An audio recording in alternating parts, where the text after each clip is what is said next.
ರಾಮನ ಜನನ ಬಹಳ ವರ್ಷಗಳ ಹಿಂದೆ ಅಯೋಧ್ಯೆ ಎಂಬ ಊರಿನಲ್ಲಿ ರಾಜ ದಶರಥ ಇದ್ದ. ಅವರಿಗೆ 4 ಮಕ್ಕಳು ಹುಟ್ಟಿದರು.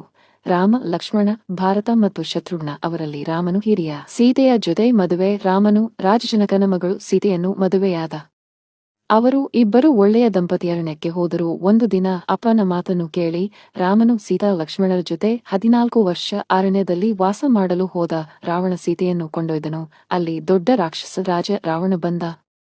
ಅವನು ಸೀತೆಯನ್ನು ಮೋಸದಿಂದ ಹಿಡಿದು ಲಂಕೆ ಎಂಬ ದ್ವೀಪಕ್ಕೆ ಕೊಂಡೊಯ್ದನು. ಹನುಮಂತನ ಸಹಾಯ ರಾಮನಿಗೆ. ಹನುಮಂತ ಮತ್ತು ವಾನರ ಸೇನೆ ಸಹಾಯಕ್ಕೆ ಬಂದರು. ಹನುಮಂತನು ಸಮುದ್ರ ದಾಟಿ ಲಂಕೆಗೆ ಹಾರಿಕೊಂಡು ಹೋಗಿ ಸೀತೆಯನ್ನು ಕಂಡು ಬಂದ. ಲಂಕೆಯ ಯುದ್ಧ. ರಾಮನು ಸೇತುವೆ ಕಟ್ಟಿಸಿ ಲಂಕೆಗೆ ಹೋಗಿ ರಾವಣನ ಮೇಲೆ ಯುದ್ಧ ಮಾಡಿದ. ಕೊನೆಗೆ ರಾಮನು ರಾವಣನನ್ನು ಸೋಲಿಸಿ ಸೀತೆಯನ್ನು ಮತ್ತೆ ಕರೆದುಕೊಂಡು ಬಂದ.